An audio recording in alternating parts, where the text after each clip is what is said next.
Hukum acara perdata latihan 10. 1.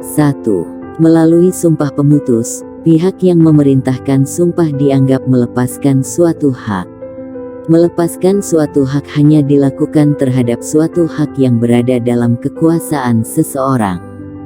Karena itu sumpah pemutus dapat dilakukan untuk perkara A. Utang piutang, B. Hak milik, C. Warisan, D.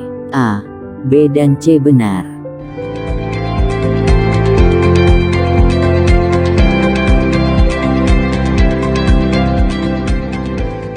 Dua. Sumpah decisor tidak dapat dipergunakan untuk perkara A. Utang piutang, B. Perzinahan, C. Hak milik, D. Warisan.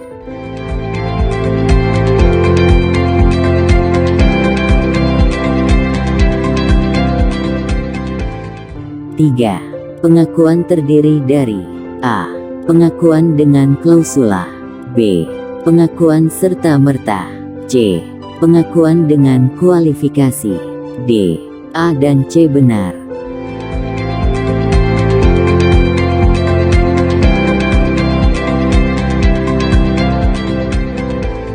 4. Hakim dapat memerintahkan sumpah tambahan apabila A.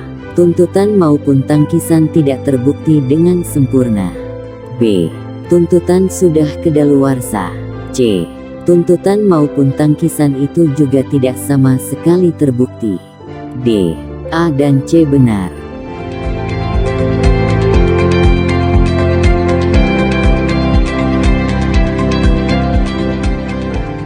5. Dalam praktek alat bukti yang sering dipergunakan selain yang diatur dalam pasal 164 HIR adalah A. Keterangan tetangga penggugat, B. Keterangan tetangga tergugat, C. Pengetahuan hakim, D. Keterangan teman bermain jurusita.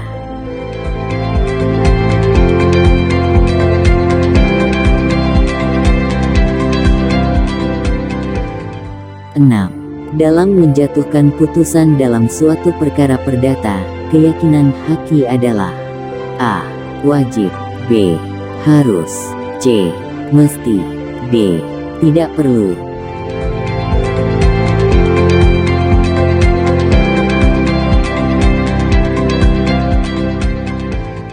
7. Maksud dari penggugat mengajukan sita jaminan adalah A. Agar memperoleh putusan yang menguntungkan baginya, B. Untuk menakut-nakuti tergugat, C. Agar putusan tidak hanya menang di atas kertas akan tetapi agar putusan dapat dilaksanakan, dieksekusi, D. A dan C benar.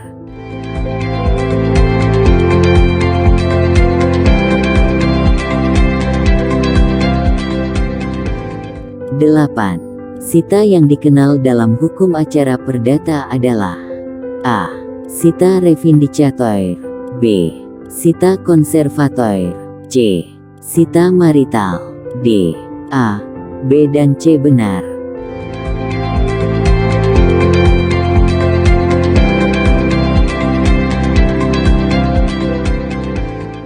9. Sita jaminan konservator beslak dapat dikabulkan apabila A. Adanya kekhawatiran bahwa apabila gugatan dikabulkan tergugat tidak mau melunasi kewajibannya melarikan diri, B. Hanya penekanan semata kepada pihak ketiga, C. Demi untuk proforma suatu gugatan, D. Agar kreditur hati-hati memberi pinjaman kepada debitur.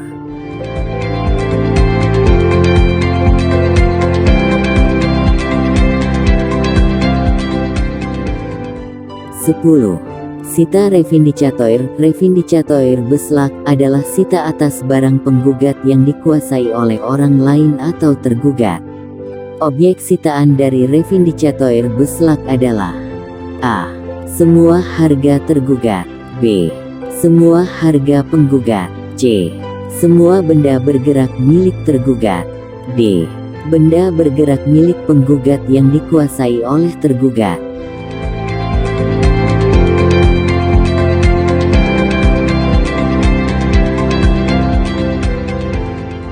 11. Sita jaminan terhadap harta bersama, harta perkawinan disebut dengan A. Sita persamaan, B. Sita lanjutan, C. Sita eksekusi, D. Sita marital.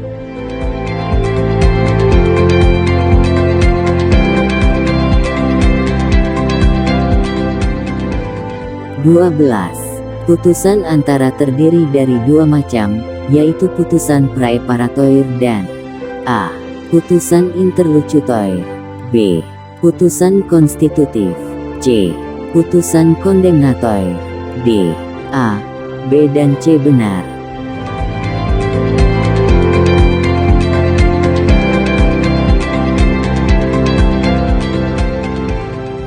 (13) Salah satu bentuk putusan praeparatoir adalah A.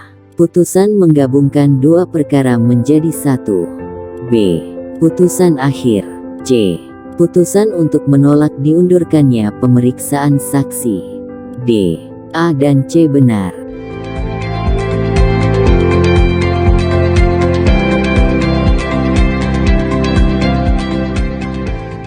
14.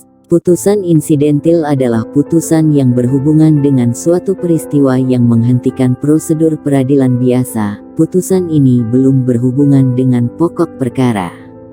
Salah satu contoh putusan insidentil adalah A. Frijuaring, B. Fogging, C. Tussenkomst, D. A, B dan C benar.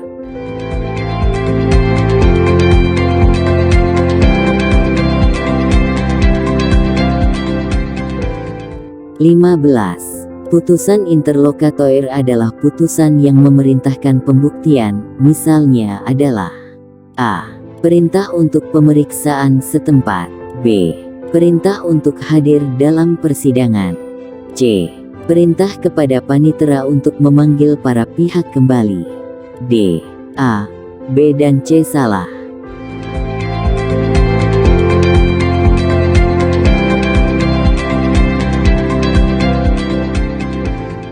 16. Prorogasi adalah mengajukan suatu sengketa berdasarkan persetujuan kedua belah pihak kepada hakim yang sesungguhnya tidak berwenang untuk memeriksa perkara tersebut, yaitu kepada peradilan yang lebih tinggi.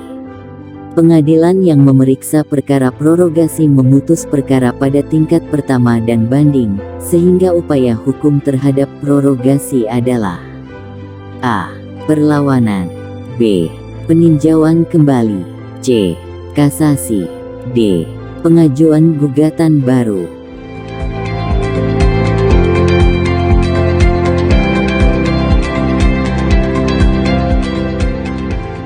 17. Pemeriksaan perkara di persidangan diakhiri dengan A. Perseteruan di antara para pihak yang berperkara, B. Meminta kelebihan uang perkara, C. Putusan atau vonis, D. Menilai pengadilan bukan tempat yang tepat untuk menyelesaikan perkara.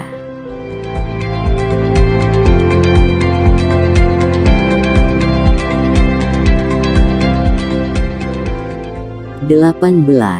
Menurut sifatnya, putusan hakim terdiri dari A. Putusan deklaratoir, B. Putusan konstitutif, C. Putusan kondemnatoir, D. A, B dan C benar.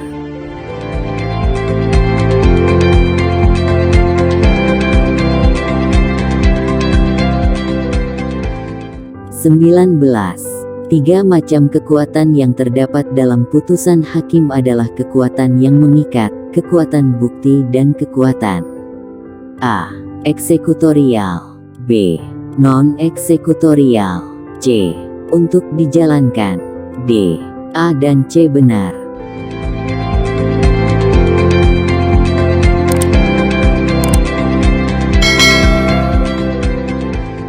20. Putusan hakim yang bersifat konstitutif dalam putusan ditandai dengan kata-kata A. Menyatakan dan seterusnya, B. Menolak dan seterusnya, C. Menghukum dan seterusnya, D. A, B dan C salah.